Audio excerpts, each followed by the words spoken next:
Wow, ganteng-ganteng dan cantik-cantik banget nih. Semuanya berdandan pengantin. Weh, ini bukan acara pesta kostum pengantin ya. Bukan juga kumpulan cosplay, bukan. Mereka semua ini adalah pengantin beneran, fams. Bayangin nih, fams ya. Ada sekitar 300 lebih pasang pengantin di rasi berbagai penjuru Bekasi. Banyaknya pakai banget dah. Nah, semuanya pada semangat dan sumringah tuh. Acara yang diberi tajuk Bukti Cinta Festival alias Bucin Fest ini langsung dibuka oleh Gubernur Jawa Barat Ridwan Kamil. Kang Emil sangat mendukung acara ini. Provinsi Jawa Barat memperhatikan data banyaknya pasangan yang sudah siap menikah tapi mengalami kendala-kendala biaya sehingga banyak aspirasi masuk yang membuat mereka menunda-nunda. Banyak sekali. Nah, akhirnya kita solusikan oleh sebuah acara besar di wilayah Bodebek dulu yang namanya Bukti Cinta Festival ya. Bukan cuma itu, fams. Pagelaran ini melibatkan pengantin yang didampingi sekitar 300 orang make-up artis, 300 petugas penghulu, masyarakat, serta keluarga dari setiap pasangan pengantin. Untuk keluarga pengantin, diperkenankan minimal 20 orang untuk hadir pada hajat nikah masal ini. Rombongan ini juga melakukan arak-arakan di area Car Free Day Kota Bekasi sepanjang 1,6 km. Arak-arakan disambut meriah masyarakat. Dalam arak-arakan juga dipertunjukkan kesenian seperti tari merak, marching band, tari topeng, reok Ponorogo, mamanukan, hingga ondel-ondel. Mantep banget ikan acara ini, fams. Kita sih percaya ya, kalau niatnya baik, proses dan hasilnya juga insya Allah akan baik. Amin.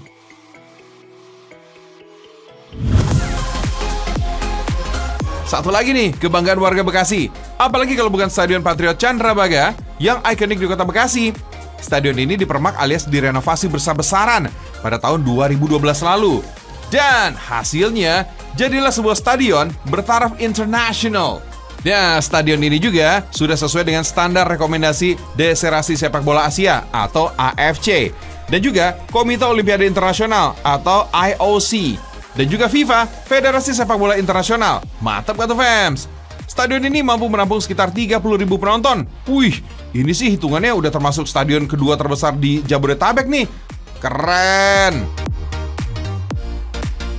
Pada gelaran Asian Games 2018 lalu, stadion ini dipakai untuk pertandingan cabang sepak bola dan disinilah tim nasional Indonesia bertanding. Bikin bangga banget. Udah tampilannya keren, kualitas lapangan, rumput, tempat duduk penonton, semua nggak kaleng-kaleng. Ya nggak, fams? Bayangin, fams, di Bekasi ada sekitar 8 kawasan industri. Dan semua kawasan industri ini dibangun dengan konsep industrial estate atau komplek industri. Ya, semacam kota mandiri yang lengkap dengan fasilitas pendukungnya. Kawasan industri ini dikembangkan oleh banyak pengembang besar seperti Jababeka, Lipo Cikarang, Sinar Masland, dan lainnya. Gak heran sih kalau Bekasi dinobatkan sebagai salah satu kawasan industri terbesar di Asia. Dengan segala kelengkapannya, gak heran kalau kawasan industri di Bekasi ini bisa menghasilkan 25 hingga 45% ekspor nasional loh, fams. Angka ini sih luar biasa. Hebat banget kan, fams? Jadi nih, para warga Bekasi gak usah berkecil hati lagi. Nama Bekasi bikin harum negeri.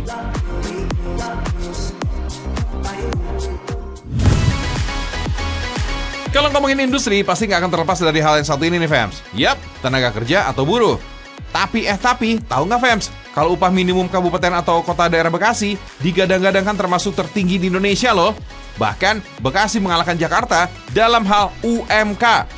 Sebagai perbandingan nih ya, UMK Kota Bekasi tahun 2023 ini ditetapkan sebesar 5,1 juta rupiah per bulan. Hal ini mengalahkan Jakarta dengan UMK di kisaran 4,9 juta dan Kota Bogor sebesar 4,6 juta rupiah. Hal ini mengukuhkan Bekasi sebagai daerah dengan UMK tertinggi di Indonesia. Penetapan UMK ini tentu didasarkan pada pertimbangan kebutuhan hidup layak, inflasi, dan kenaikan produktivitas. Mudah-mudahan kebijakan ini bisa memperkuat daya beli dan meningkatkan kesejahteraan masyarakat. Kalau soal ini sih patut diacungi jempol nih, fams. Badai abis.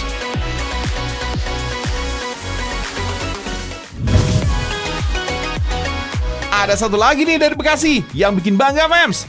Tahu nggak, fams? Di balik kemeriahan setiap upacara kemerdekaan yang megah digelar, ternyata ada karpet merah yang bikin cantik tampilan Istana Negara kebanggaan bangsa kita nih fams. Dan dibikinnya di Bekasi, jangan salah.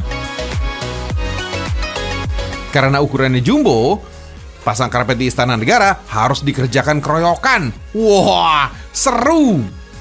Anyway, kalau kamu ngira karpet ini berasal dari Turki, enggak kok. Permadani cantik ini buatan anak bangsa fams. Berkat tangan terampil pengrajin dan otak kreatif pengusaha dalam negeri, karpet merah yang ada di Istana Negara ini dibuat di sini. Udah sejak tahun 2014, karpet ini menjadi bagian dari Istana Kepresidenan. Wah, kerennya kebangetan fams.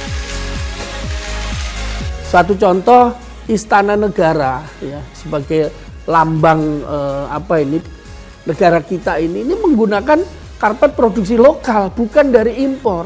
Dan kita alhamdulillah Haji Karpet ini selalu ditunjuk untuk pengadaan karpet untuk Istana Negara, baik Istana Negara Jakarta, Istana Bogor, Jogja, terus di Cipanas dan sebagainya.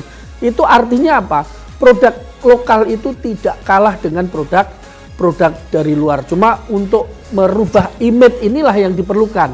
Merubah mindset masyarakat bahwa produk dalam negeri itu tidak kalah dengan produk luar. Dan kualitasnya pun juga insya Allah tidak kalah dengan produk luar. Selain Istana Negara, kantor BUMN dan kedutaan, hotel, serta Masjid Agung di seluruh Indonesia juga pakai karpet dari sini fams. Oh my wow! Dulu nih fams, karpet dipandang sebagai barang mewah yang dianggap nggak penting untuk dimiliki. Lain dulu, lain sekarang, karpet kini nyaris menjadi barang yang wajib dimiliki setiap rumah di negeri kita. Gak cuma sebagai alas duduk saat acara arisan atau rebahan, karpet juga dipakai sebagai penghias ruangan supaya terkesan lebih elegan. Dari harga biasa sampai yang super mewah ada fams. Untuk ciptakan karpet berkualitas, media kanvas digunakan sebagai alasnya. Untaian benang dipasang manual dengan mesin tembak ini. Proses pembuatan karpet di sini keren banget fams. Kelihatannya gampang, padahal keterampilan pekerja dalam menarik benang sesuai pola dan komposisi warna ini sangat dibutuhkan fams. Di sini ada 150 pengrajin yang terlibat dalam pembuatannya. Soal kualitas gak kalah bersaing dengan karpet Timur Tengah fams. Butuh waktu pelatihan sekitar 3 bulan supaya para pekerja bisa mengoperasikan mesin tembak benang ini. Kalau si kakak ini sih dimaklumin aja kalau hasilnya berantakan. Masih pemula fams. Pergerakan jalur benang harus sesuai dan gak boleh berantakan. Kalau ada yang salah, resikonya harus ngulang dari awal atau bahan kanvas jadi sobek. Di sini karpet yang dibuat nggak melulu dengan pola yang itu-itu aja. Segala motif, bentuk, dan karakter karpet bisa kok di-request. Bisa custom gitu fams. Dari layar komputer, desain diaplikasikan ke media gambar lain untuk mempermudah para pengrajin merangkai benang menjadi lembaran karpet yang indah. Untuk karpet ukuran besar, pola harus kembali digambar di atas kanvas sebagai bahan lapisan dasar untuk merangkai benang menjadi karpet. Pemilihan benang karpet nggak bisa sembarangan fams. Untuk kualitas tinggi, benang wool dari bulu domba New Zealand biasa dipilih sebagai bahan dasar karpet. Biasanya sih, karpet dari benang wool bisa tahan sampai 20 tahun. Selain itu, karpet dari benang wool juga nggak gampang terbakar dan mampu menangkap partikel debu, sehingga ruangan tidak pengap atau banyak debu berterbangan. Selain benang wool dari bulu domba, bahan benang akrilik juga biasa dimanfaatkan. Bahan akrilik yang lembut biasa dipakai sebagai alas pada masjid atau rumah ibadah. Tinggal menunggu finishing aja nih. Pada tahap finishing, benang yang tersisa di sela-sela karpet harus dirapikan. Biasanya fams, karpet ukuran standar rumahan, durasi pengerjaannya berkisar mulai dari 2-3 hari. Next, permukaan karpet harus dipangkas rata. Terakhir, ukiran pola karpet dibentuk hingga menghasilkan efek timbul agar lebih hidup. Makin keren deh pastinya. Dalam sehari fams, tempat produksi karpet ini mampu membuat hingga lebih dari 4.000 meter persegi karpet. Karpet seukuran lapangan sepak bola bahkan bisa dibuat tanpa sambungan dengan desain dan motif khusus dari pemesan. Gokil banget fams! Kualitas yang oke punya membuat karpet produksi dalam negeri ini udah terbang ke mancanegara, mulai Jepang, Australia, sampai Afrika. Oh my wow! Indonesia Mandunia! Nah, kalau kamu penasaran, lokasi pabrik dan galerinya ada di Pondok Ungu, Kecamatan Babelan, Kabupaten Bekasi, Jawa Barat. Karpet di sini dijual dengan harga 600.000 sampai 3,5 juta rupiah per meter, fams. Tergantung bahan dan ukuran karpetnya. Selain karpet atau permadani, di sini juga ada keset dengan berbagai motif loh.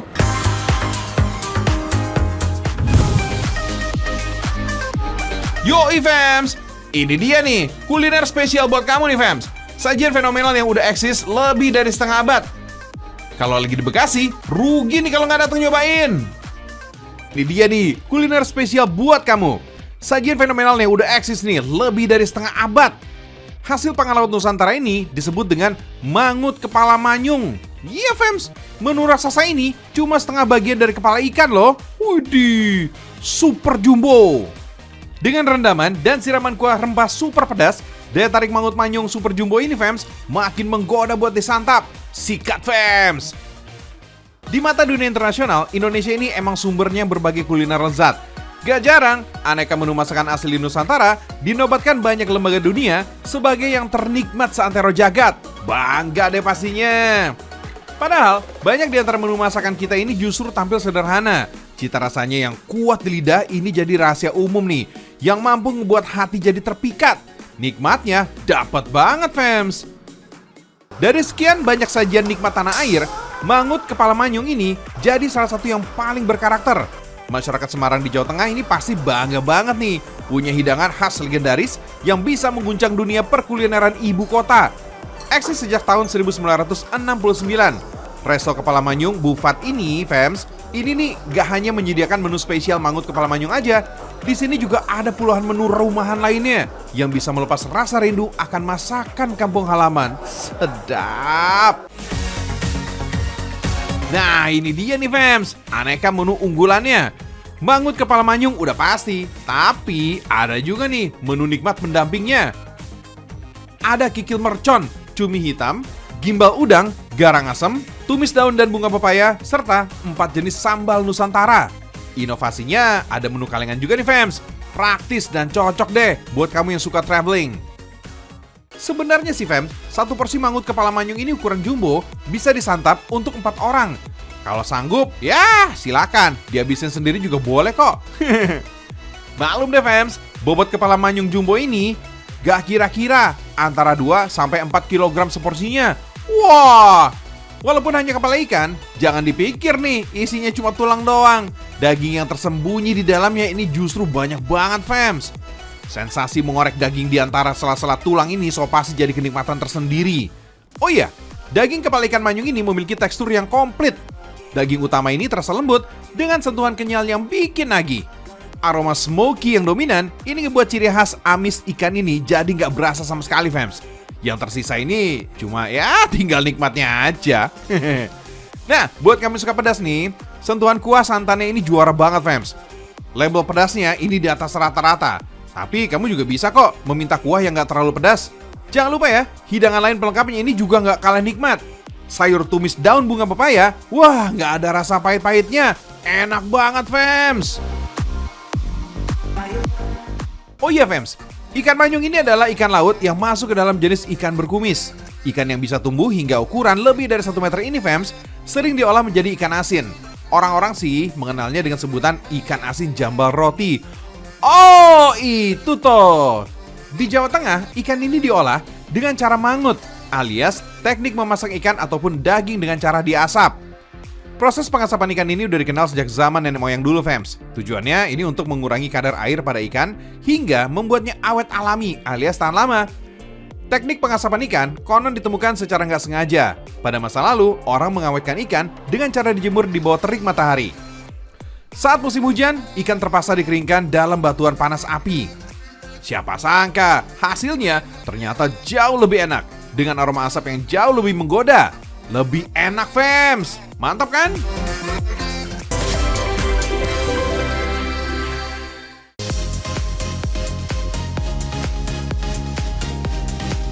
Fams, kalau diingat-ingat, Jawa Timur memang melimpah dan makmur. Gak cuma hasil buminya aja, kebudayaan dan masyarakatnya pun sangat kaya dan beragam. Gak heran sih, dalam sejarah Jawa Timur melahirkan beberapa kerajaan besar seperti Kerajaan Kediri, Singasari, dan juga Kemaharajaan Majapahit yang tersohor. alam, masyarakat, dan budayanya saling menopang satu sama lain. Makanya, kalau berkunjung ke ujung timur Pulau Jawa ini, bagai gak ada habisnya deh menemukan hal-hal unik dan menarik. Dinamis banget ya pokoknya, fams.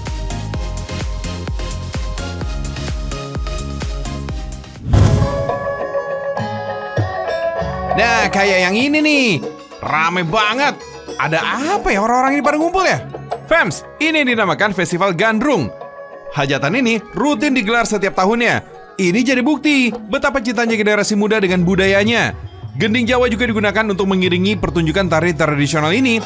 Harmonisasi alunan musik dan tarian tradisional berpadu apik menjadi seni pertunjukan yang menarik. Pertunjukan Gandrung Sewu digelar pertama kali pada tahun 2012. Biasanya sih, untuk memperingati Sewindu Festival Gandrung, kira-kira ada 1.300 penari gandrung nih yang terlibat nih, fams. Wih, banyak banget! Udah kayak 100 lebih kesebelasan sepak bola aja nih main di satu lapangan. Penari gandrung ini rata-rata pelajar dari tingkat sekolah dasar sampai mahasiswa. Kebayang nggak, fams? Gimana repotnya menjaring ribuan generasi milenial untuk ikut berpartisipasi dalam kebudayaan ini? Ternyata, anak-anak muda Banyuwangi ini selalu menantikan momen Festival Gandrung Sewu. Mereka selalu ingin terlibat sebagai penari meski tanpa dibayar sepeser pun. Wih, keren deh! Pagelaran tari kolosal ini terselip konsep cerita yang berkaitan dengan sejarah bumi Belambangan Banyuwangi. Koreografi dan formasi ribuan penari ini harus ditata dengan apik di setiap adegan tari. Kisah panjang tarian gandrung ini membawa nama Banyuwangi makin dibanggakan. Soalnya, mampu mempertahankan kekuatan budaya di tengah terjangan budaya modern yang sulit dihindari. Sampai-sampai aksi tari gandrung ini menyedot perhatian wisatawan. Oh, it looks great here. It looks great. So many people around, all are happy and all the dancers look cool. Yeah, like all like this kind of dancing around, and the outfits are like also simultaneous with gold and red. It looked really cool, and I found it really interesting that so many people do the same thing. Hot, but I like the nature in the background of the festival, and it's so pretty because the dancers are so there's beautiful dresses. I like it. Di kawasan Taman Gandrung Terakota, kita bisa ngeliat nih ratusan patung terakota penari gandrung tersebar di sekitar resort dan hamparan sawah produktif seluas 3 hektar. Wah, ciamik banget ya. Begitu masuk kawasan Taman Gandrung Terakota, beberapa patung berdiri di bundaran taman. Sekitar 300-an patung berdiri di area sawah ini, fams. Kita juga boleh foto di area yang sudah dibatasi tuh.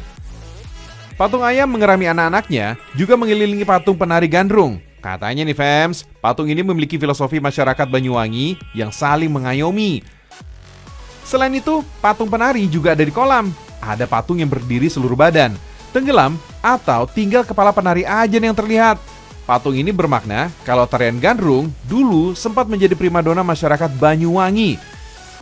Sayangnya, perlahan tarian ini mulai hilang karena gerusan arus modernisasi. Beruntung deh, seni tarian gandrung ini kini mulai bangkit dan menjadi kebanggaan masyarakat Banyuwangi tuh, fams. Keren!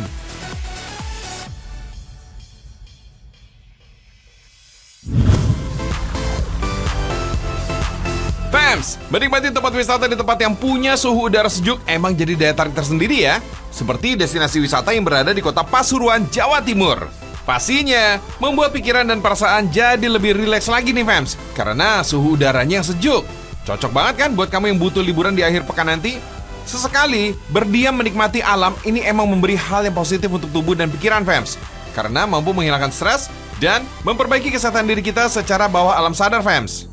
Kalau udah ngerasa nggak sehat dan badan atau pikiran kamu, baiknya langsung aja nih luangkan waktu sejenak deh, fams, untuk dekat dengan alam dan mensyukuri alam yang indah begini. Jangan dirusak makanya alam kita nih, fams, yang indah ini ya. Jaga terus ya, biar anak cucu kita nanti juga bisa menikmatinya. Nama destinasi wisata alam ini adalah Pintu Langit, fams. Seperti namanya, lokasi ini menjadi pintu untuk menikmati keindahan alam dari ketinggian, fams. Jelas aja, karena lokasinya berada di ketinggian sekitar 800 meter dari atas permukaan laut, fams. View bernuansakan perbukitan hijau dan kota ini membuat mata tertuju secara langsung. Jangan khawatir akan ketinggiannya, fams. Karena untuk lokasi titik panorama keindahan pemandangannya, kita bisa menggunakan kendaraan bermotor yang sudah disediakan di sini, fams. tinggal duduk manis aja tuh. Kalau mau jalan kaki sih ya boleh juga kok, asal jangan kecapean ya kamu ya. Soalnya pintu langit ini mempunyai luas kurang lebih 8 hektar loh fams. Luas banget gak tuh? Wah, kalau Joy sih naik kendaraan bermotor aja deh. Bisa-bisa ntar kurus lagi. Rangkaian anak tangga yang kokoh membuat pengunjung nyaman dan yakin untuk ke titik tertinggi destinasi wisata ini nih fams. Belum lagi banyak spot foto yang bisa dipergunakan. Kalau dinikmati kan jadinya nggak kerasa. Terus kita bisa senang lagi. Tiba-tiba udah di titik tertinggi aja, ya nggak? Di puncak ini nih fams bakalan menjumpai sebuah pintu raksasa yang menjadi nama dari destinasi wisata ini, Pintu Langit. Keindahan spot yang mantul beserta pintu raksasa menjadi lokasi idola untuk mengabadikan momen di sini. Oh iya, nama titik tertinggi di Pintu Langit ini adalah Bukit Bendil. Gimana? Terkesan kan fams dengan keindahannya? Makanya, cus aja deh. Langsung ke destinasi wisata yang berada di perbukitan kaki Gunung Arjuno dan Welirang ini. Biar refresh pikiran dan tubuh kamu nih fams. Gak jauh kok dari kota Malang. Paling sekitar 1 jam aja fams. Dan jangan lupa, abadikan momennya ya. Terus posting. Ha.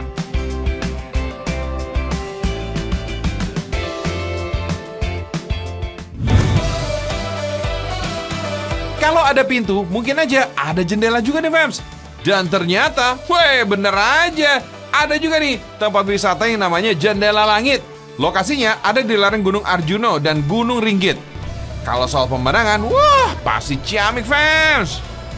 Akses untuk menuju lokasi memang agak-agak menantang nih fams. Makanya disediakan kendaraan mobil dengan penggerak roda 4. Dari titik kumpul sampai ke spot utamanya kurang lebih memakan waktu 30 menit. Biarpun menantang nih, tapi kondisi jalannya masih aman lah fams, terutama di awal start. Gak lama kemudian, ketemu kondisi jalan yang berbatu dengan tanjakan dan belokan yang rada tajam.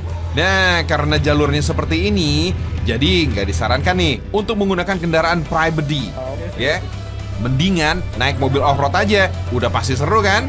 Nggak perlu capek-capek nyetir, apalagi mikir kondisi mobil yang lecet-lecet. Tinggal duduk manis, terus nikmati jalannya. Sama Pak Sopir yang gacor banget nih menaklukkan medan. Oh iya fams, akhir-akhir ini tempat wisata ini memang sedang viral di kalangan traveler karena keindahan landscape di lereng Gunung Arjuno yang menjadi pemandangan utama di sini. Suasana asri khas pegunungan dijamin bikin betah berlama-lama. Ditambah lagi dengan udaranya yang sejuk. Biar lebih berkesan lagi, coba juga nih keliling area sambil berkuda fams. Sensasinya juga beda loh ini. Di lokasi wisata ini juga terdapat warung makan yang menyajikan kuliner menggiurkan. Mau yang hangat-hangat ada, mau yang nikmat ya pasti ada dong. Pokoknya paket komplit deh.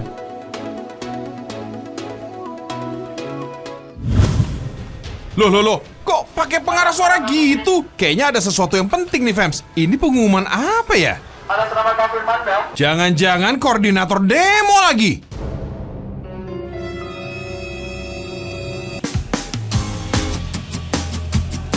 Walah, enggak kok fams. Ternyata cuma mau mengabarkan para pencinta mie aja nih fams. Ayo dah, lekas berapat fams. Ada yang beda nih dari mie yang satu ini. Apa coba tebak fams? Bener banget fams, mie cobek.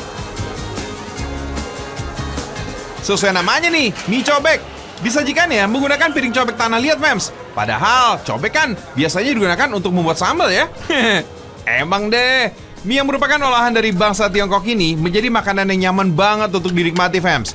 Belum lagi dengan beragam pendampingnya yang cocok dengan apa aja. Dari daging ayam, sapi, dan ikan pun. Wah, ini pasti masuk disajikan dengan mie nih fams. Teksturnya yang tipis, lembut, halus tapi kenyal, bikin pembeda dari setiap mie yang ada di dunia, termasuk di Indonesia.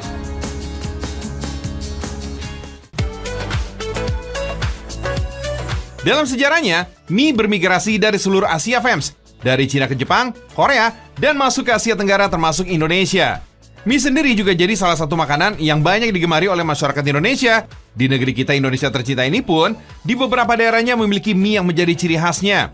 Seperti mie gomak nih, yang merupakan makanan khas dari tanah Batak. Mie kocok Bandung, bakmi godok Yogyakarta, dan masih banyak lainnya.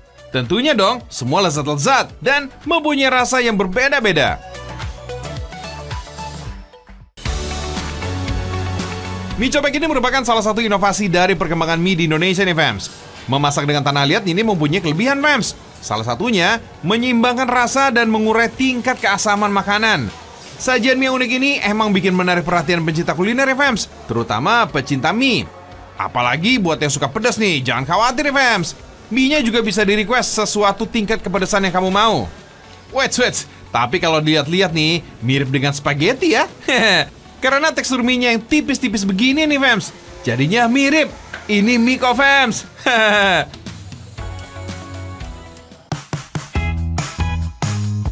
Jadi yang penasaran dengan mie cobek ini nih fams, langsung aja deh ya, coba aja langsung ke warungnya yang berada di Kota Malang, Jawa Timur fams. Lokasinya di pusat kota kok. Udah gitu, kamu nggak perlu capek-capek nunggu untuk berdiri fams. Tinggal tunggu aja di meja kamu kalau udah memesannya. Karena kalian tidak akan dipanggil, tapi diantarkan langsung meja kamu fams.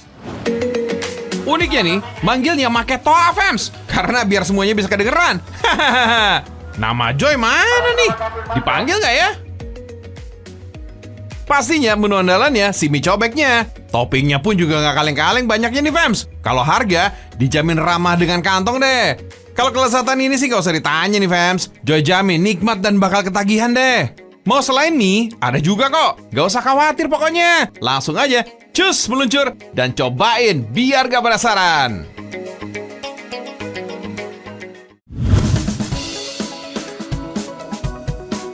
Percaya nggak kalau dibilang ada savana yang bisa dimakan?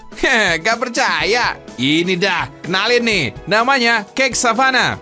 Cake savana ini ada pilihan warna, ada merah, biru, coklat, dan putih kekuningan. Uniknya, setiap warna ini diberi nama sesuai dengan tempat wisata unggulan di Kabupaten Banyuwangi. Misalnya, cake biru ini yang dinamakan Blue Fire, merah untuk Red Island, putih kekuningan dengan nama Sunrise of Java. Widih. Sedangkan hitam diberi nama Wedi Ireng atau pasir hitam. Selain untuk menarik minat pembeli, nama cake ini juga menjadi cara untuk mempromosikan tempat wisata yang ada di Banyuwangi. Gak cuma namanya aja nih yang unik, tampilannya juga sudah menarik mata fams. Tuh, jadi lapar deh. Ya, langsung aja kita icip-icip aja di kuenya ya. Wah, jadi mau nyobain semuanya nih. Cake Sunrise of Java dan Blue Fire ini rasanya mantul fams. Topping keju dan coklat birunya tebal, bolunya lembut. Rasanya juga nggak terlalu manis, ukuran kuenya juga pas dan tidak terlalu besar. Sekarang lanjut nih, Wedi Ireng dan Red Island-nya. Gak apa-apa ya kalau gagal diet. Makanan manis ini juga baik loh memperbaiki mood. Soalnya gula yang terkandung pada cake ini bisa mudah dicerna dan diserap tubuh, sehingga bisa merangsang hormon serotonin untuk mengatur nafsu makan dan tidur. Tapi jangan berlebihan juga fams. Yang ada, gula darah jadi naik dan berujung ke penyakit diabetes deh. Waduh, jangan sampai ya. Bahan untuk bikin cake ini masih sama dengan kue pada umumnya.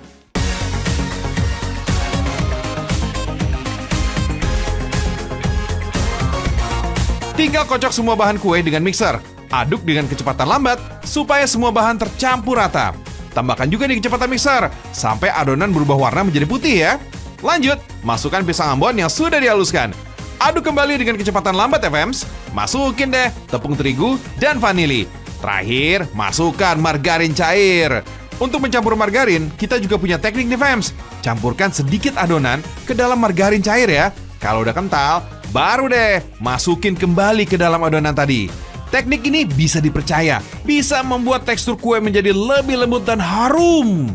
Sekarang tinggal masukkan adonan ke dalam loyang. Wait fams, loyang harus dilapisi kertas minyak nih, supaya nggak lengket. Tuang kira-kira setengah loyang, lalu diamkan sekitar 15 menit supaya adonan sedikit mengembang. Baru deh, adonan dipanggang selama 30 menit. Pastikan juga api oven di atas dan bawah menyala ya fams, supaya kue bisa matang secara sempurna. Aroma kue yang menyeruak menandakan kue udah matang nih fams. Angkat dan beri topping sesuai selera. Dalam sehari, toko ini dapat menghabiskan sekitar 20 kg tepung terigu. Gak hanya dijual ke sekitar Banyuwangi aja loh fams, kue ini juga dikirim ke seluruh daerah di Indonesia dan luar negeri. Wah, bangga ya. Karena terbuat dari bahan-bahan pilihan, kue ini hanya bisa bertahan 3 hari di suhu ruangan dan seminggu di lemari pendingin. Jadi cocok nih kalau dijadikan oleh-oleh.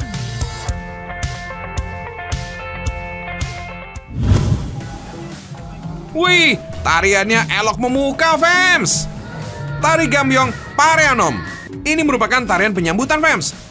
Tari Gambyong ini digelar dalam rangkaian tradisi Ulur-Ulur Talaga Burat di Kabupaten Tulungagung, Jawa Timur. Selain Gambyong, masih banyak lagi nih kesenian tari asal Tulungagung yang dipertunjukkan sebelum puncak acara FEMS. Pentas kesenian ini digelar sebagai hiburan untuk warga yang hadir. Tapi yang terpenting dari tradisi ini adalah untuk menjaga lingkungan Talaga Burat. Sebelumnya, tradisi ini diawali dengan kirap yang berisikan warga perwakilan dari 4 desa. Berjalan sekitar 1,5 kilometer dari Kecamatan Campur Darat sampai ke Talaga Burat. FEMS, inti dari acara ini adalah mensyukuri nikmat dari Tuhan Yang Maha Esa atas anugerah air dari Talaga Burat. Kata ulur-ulur sendiri artinya melestarikan sumber air hingga bisa dimanfaatkan warga sekitar. Warga sekitar pun ikut antusias meramaikan tradisi yang hanya diadakan saat Jumat Legi dan bulan Selo dalam penanggalan Jawa. Berikutnya, ada prosesi tabur bunga dan lele oleh para tokoh adat dan petinggi daerah FEMS. Agar Talaga Burat ini selalu lestari dan selalu berguna untuk pengairan sawah warga. Apalagi resapan air telaga ini juga mengalir ke sumur-sumur di 4 desa. Tuh FEMS, ini nih bagusnya dicontoh. Kita memang wajib menjaga kelestarian lingkungan sekitar kita nih FEMS. Kalau bukan kita, siapa lagi coba?